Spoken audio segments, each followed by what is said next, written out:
Kisah pedang pusaka warisan Sayyidina Ali di Tanah Panjalu.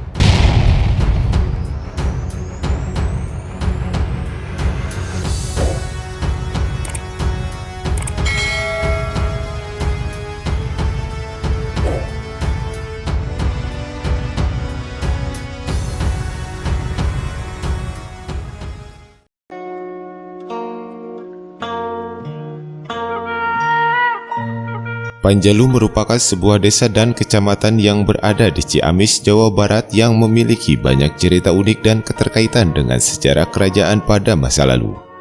Menurut sejumlah riwayat, kerajaan Panjalu eksis pada abad ke-13 sampai abad ke-16.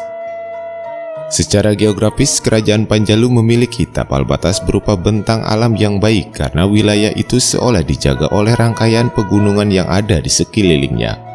Diperkirakan bahwa ketika masih ada, kerajaan Panjalu berbatasan dengan sejumlah kerajaan lain yang ada di sekitarnya, yaitu dengan kerajaan Talaga, kerajaan Kuningan, Cirebon di sebelah utara, lalu dengan Kawali ibu kota kemaharajaan Sunda di sebelah timur, dan wilayah selatannya berbatasan dengan kerajaan Galuh, sedangkan di sebelah barat berbatasan dengan kerajaan Galunggung dan kerajaan Sumedang Larang. Masyarakat Panjalu pada umumnya masih memegang teguh adat istiadat warisan dari para leluhurnya, baik ajaran tata krama maupun berupa ritual adat.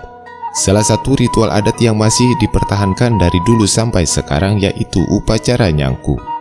Upacara nyangku adalah rangkaian prosesi adat penyucian benda-benda pusaka peninggalan Prabu Sanghyang Borosngora serta para penerusnya yang masih tersimpan rapi di Museum Benda Pusaka Panjalu yang bernama Pasucian Bumi Alit yang terletak sekitar 200 meter dari Situ Lengkong.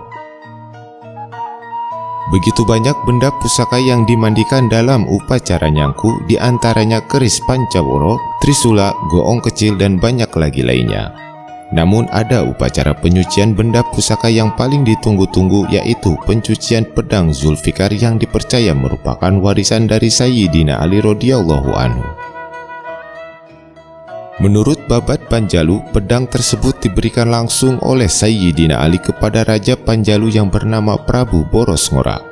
Bukti bahwa pedang ini berasal dari Sayyidina Ali, dibilangnya tertulis 3 kalimat berbahasa Arab yang mengartikan pedang tersebut milik Sayyidina Ali. Pedang tersebut juga pernah diteliti oleh ahli purbakala yaitu Insinyur Suhamir, yang menyimpulkan bahwa bahan kandungan logam yang terdapat dalam pedang tersebut bukan berasal dari Nusantara, melainkan berasal dari wilayah Timur Tengah. Prabu Borosngora yang mendapatkan anugerah pedang Sayyidina Ali ternyata masih diselimuti misteri. Hal ini dikarenakan jika berdasarkan penelitian ahli sejarah, Raja Panjalu ini identik dengan figur Prabu Bunisora dari Kemaharajaan Sunda yang hidup pada masa pertengahan abad ke-13.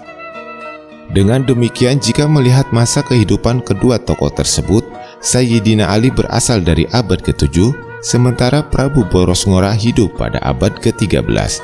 Artinya terdapat rentang waktu 700 tahun dan sangat mustahil kedua tokoh ini bertemu. Nampaknya keberadaan pedang Sayyidina Ali ini terkait erat dengan seorang pangeran dari kerajaan Tarumanegara yang hidup di masa perkembangan awal Islam. Beliau bernama Rakyan Sancang. Rakyan Sancang merupakan putra dari Raja Tarumanegara yaitu Prabu Kertawarman dari hasil perkawinannya dengan gadis desa, putri seorang pencari kayu bakar dari daerah Hutang Sancang di wilayah Garut. Kertawarman sang prabu yang dikabarkan tidak memiliki anak kandung dari beberapa pernikahan sebelumnya karena merasa dirinya mandul, tahta kerajaan pun diwariskan kepada adiknya Prabu Sudawarman. Namun dari beberapa istri beliau yang tidak memiliki keturunan, tanpa disadari sang prabu memiliki seorang putra dari pernikahannya dengan kasta dari golongan hamba sahaya, yaitu gadis desa yang bernama Setiawati, putri dari anak seorang pencari kayu bakar. Dan pernikahan itu pun begitu singkat. Kertawarman hanya menggaulinya selama kurang lebih 10 hari, lalu setelah itu ia kembali ke kerajaan dan Setiawati pun ditinggalkan. Setiawati yang merasa dirinya dari kasta Sundra tidak mampu menuntut kepada suaminya yang merupakan seorang raja. Ketika mengandung, berita kehamilannya tidak pernah dilaporkan kepada Kertawarman. padahal calon anak tersebut merupakan darah dagingnya. Setiawati pun meninggal dunia ketika melahirkan seorang putra. Lalu kemudian anak tersebut diasuh oleh kakeknya dan dipanggil dengan sebutan Rakean, mengingat anak tersebut merupakan seorang keturunan raja. Rakean Sancang oleh pihak istana sudah pasti tidak diakui sebagai pangeran dan keluarga kerajaan, karena bukan merupakan keturunan murni dari golongan kerajaan. Mengetahui itu, dengan rasa kecewa yang begitu besar, ia pun menempa diri dengan membangun kekuatan dengan cara bertapa dan menimba ilmu kesaktian. Rakean Sancang berkerabat dan menguasai segala kesaktian dari para penghuni di hutan Sancang yang dikenal sebagai kawasan Wiwit dan Angker. Dari sana pula lah ia mendapatkan julukan Rakean Sancang.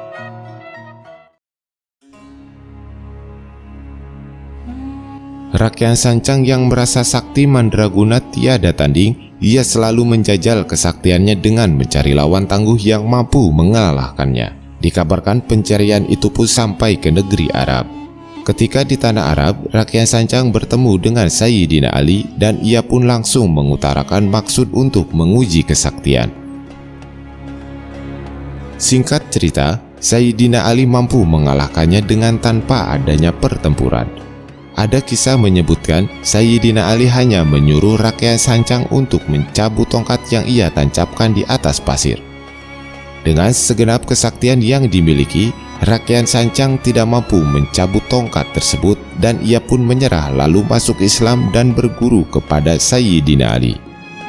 Kisah tersebut sudah sangat terkenal khususnya bagi masyarakat Sunda. Bahkan diperkuat oleh salah satu ahli sejarah Sunda yang mendapat informasi dari seorang ulama Mesir bahwa Khulafaur Rasyidin Sayyidina Ali bin Abi Thalib dalam pertempurannya menaklukkan Siprus, Tripolis dan Afrika Utara serta dalam membangun kekuasaan Muslim di Iran, Afghanistan dan India sekitar tahun 644 sampai 650 Masehi, ia mendapatkan bantuan dari seorang kesatria asal Asia Timur atau Jawa Dwipa. Seorang kesatria tersebut merujuk kuat kepada Rakean Sancang. Sekembalinya Rakean Sancang dari tanah Arab, ia lalu menyebarkan agama Islam di tanah Sunda khususnya di wilayah Garut.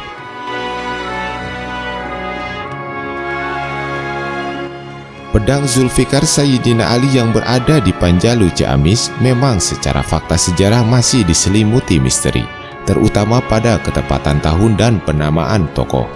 Namun perihal pusaka pedang Zulfikar, menurut beberapa tokoh Ciamis itu benar adanya merupakan pemberian dari Sayyidina Ali. Bahkan pedang yang asli tersimpan rapih dan dirahasiakan.